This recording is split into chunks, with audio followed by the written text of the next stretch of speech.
Merhaba, ben Doktor Ayşe Güçoğlu. Yine konumuz aralıklı oruç. Hala başvuran hastalardan saatler konusundaki hataları duyuyorum ve şimdi sizi ikna etmek için aralıklı oruç saatlerinin nasıl olması gerektiğini ve neden öyle olduğunu anlatacağım. Evet. Şimdi bir kere bu aralık hikayesini öğrendik. Sık sık yemek marifet değil, aralık vermek marifet. Tamam. O aralığı biz uzattığımız zaman da vücut artık kendi kandaki şekerini kullanıyor, karaciğerdeki şeker deposunu kullanıyor, glikojen deposunu kullanıyor. Sıra geliyor yağ yakmaya. Demek ki yağ yakmak, kilo vermek falan filan, aralık vermek iyi bir şey. Neler duydunuz? Efendim 16 saat bir aralık verelim, fena olmaz diye. Geriye ne kalıyor? İşte 8 saat kalıyor. O 8 saate de yiyelim. Yine karşıma dön dolaş. Ben sabah 12'de yiyorum, sabaha atlıyorum. Dolayısıyla akşam 8'de yedikten sonra hesapladım 16 ediyor diye hastalar geliyor. Efendim zaten biz kahvaltıyı atlayan bir iş yaşamına sahiptik. Öğlen şöyle bir iş yerinde atıştırıyorduk. Eve gelip zaten hani Allah ne verdiyse akşam yemeğinde yiyorduk. Zaten o marifet olsaydı şimdiye kadar böyle bir konu gündeme gelmezdi. Yani zaten biz o işi çözmüş olurduk. Buradaki aralık meselesinin geceyi içine kapsayan olmasının mecbur olduğunu defalarca anlattım. Şimdi o mecburiyeti tekrardan vücudun algoritmasını, sirkadiyen sistemini geriye doğru sararak size anlatacağım. Şimdi geriye doğru sarmak ne demek? Gece bizim zaten uykuda rejenere olduğumuz ve zaten yağ yaktığımız bir zaman. Yani en kilolu da en zayıf da gece yemediği süre boyunca vücudun çalıştığı enerji modeli yağ yakma. Gece açlığında bunu yapıyoruz. Bizim istediğimiz o gece zaten yağ yakan vücudu daha erken o kafaya sokmak. Biz bunu nasıl sokacağız?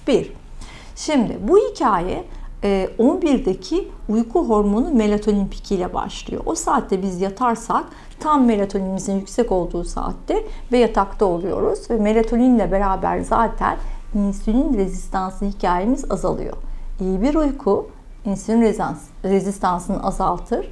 Melatonin insülin rezistansını azaltacak kadar etkilidir. Uykunun olumlu etkilerinden biri bu. Peki 11 melatonin pik zamanı. Melatonin ne zaman ortaya çıkmaya başlıyor? Saat 9'dan itibaren ufak ufak kafasını çıkarıyor. Melatoninin arzu ettiği şey bir karanlık, bir de aç olmanız. Çünkü sizin bağırsağınız, karaciğeriniz, şununuz bununuz yemek ayrıştırma işiyle uğraşıyorsa, kan şekeriniz yüksekse melatoniniz o kadar yüksek, o kadar iyi değerde olmuyor. Yani daha kaliteli bir uykuya geçmeniz için uygun miktarda olmuyor. Peki melatonin 11'deydi. Bizim aç olmamız ne demek? 11'deki melatonine tam denk gelsin diye. Açlık ne? Şimdi mesela normalde gidiyorsunuz, diyorsun ki 2 saatlik kan şekeri baktıracağım. Açlık, tokluk baktıracağım. Yani önce kanınızı veriyorsunuz, bir şeyler yiyorsunuz. 2 saat sonra tekrar bakıyorlar. Demek ki o 0 ve 0. saatle 2. saatte bir numara var. O numara ne? Sağlıklı çalışan pankreas, insülin vesaire hikayesinde ne yerseniz yiyin, az da yeseniz, çok da yeseniz, eğer ideal şartlardaysanız açlık kan şekeriniz neyse 2. saatte de ona yaklaşır. Yani arada ne kadar yükselmeye çalışırsa çalışsın o şeker, pankreasla insülin öyle bir ona ayar yapar ki 2. saat olduğunda yemeğin ilk lokmasından sonraki 2. saatte atıyorum 90 mıydı açlık şekeriniz? Gene oralarda olur. 80, 90 hep böyle açlık değerinde olur.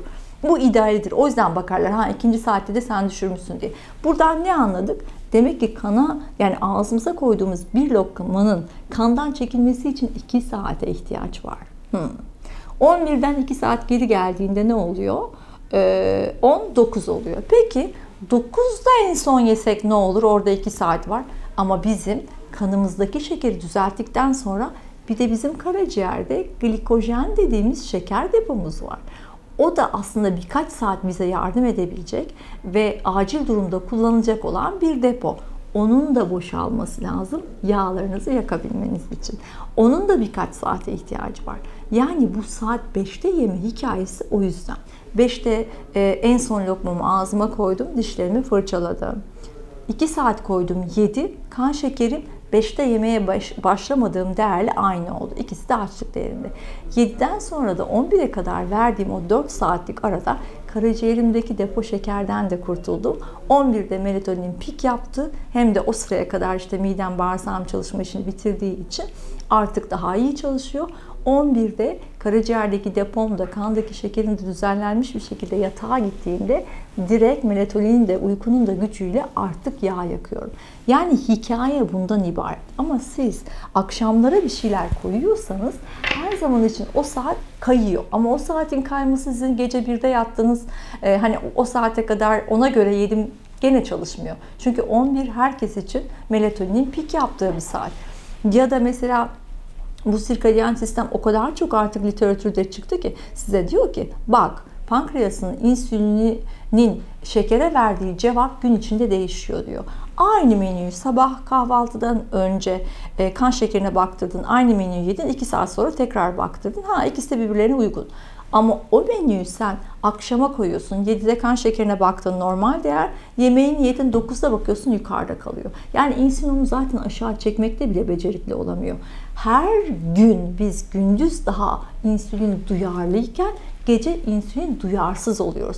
Konu insülin gibi gözüküyor ama işin içine karaciğer de giriyor, pankreas da giriyor, başka bir sürü faktör giriyor. Zaten vücudun içerisinde hücrelere girdiğin zaman işte bütün o hücrenin kendisi, mitokondriler vesaire yiyecek sensing, yani yiyeceği sense eden reseptörleri var.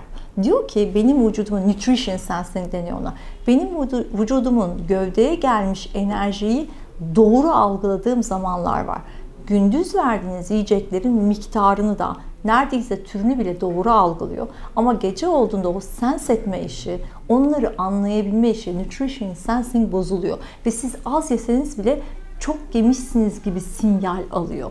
O yüzden biz başka konuşmalarda bunu daha ince hücre düzeyinde anlatıyoruz. Diyoruz ki mTOR tarafı çalışır. mTOR bizim hücre içerisinde çok yiyecek var. Aman Allah'ım ben bari çoğalayım, işte inflamasyon yapayım falan filan, kilo alayım durumları. Ama AMPK dediğimiz açlık sinyali var. O da şu anda çok hassasım. Etraftaki yiyeceklerin varlığını yokluğunu çok iyi ayırıyorum. Hatta o kadar bir bolluk da yok. Ben kendimi rejenere edeyim.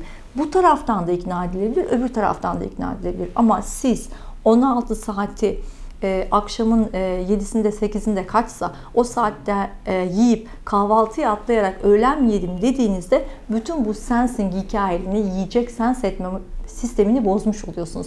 Siz bozun, o gene kendi aklıyla davrandığı için gece karanlıkla beraber koyduğunuz her yiyeceği zaten size kilo yapacak şekilde kullanıyor. Bu en masumu da olabilir.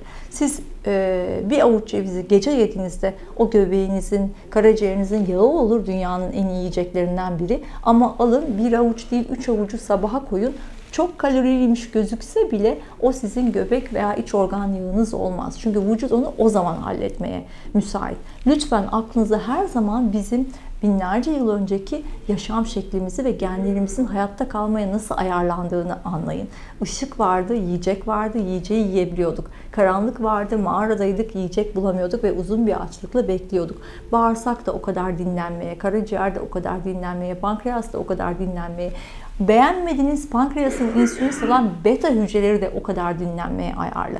Bütün o enerji üretim hattındaki bir küçücük mikro konu olan koenzim Q10 bile öğleden sonradan itibaren daha az enerji üretecek şekilde hassaslık kaybediyor ve daha çok kilo yapmaya müsait oluyorsunuz. Yani siz her sabah yağ yakabilen bir vücuda sahipken, gün ilerlediği, yağ ve karbonhidrat yakabilen bir vücuda sahipler, gün ilerlediği sürece karbonhidrat yakmanız azalıyor ve yağ yakma kapasiteniz artıyor. Ama yağı yakabilmek için bu yemekteki yağ da olabilir, kalçandaki yağ da olabilir. Mutlaka onun tek başına olması, yanında karbonhidrat olmaması lazım.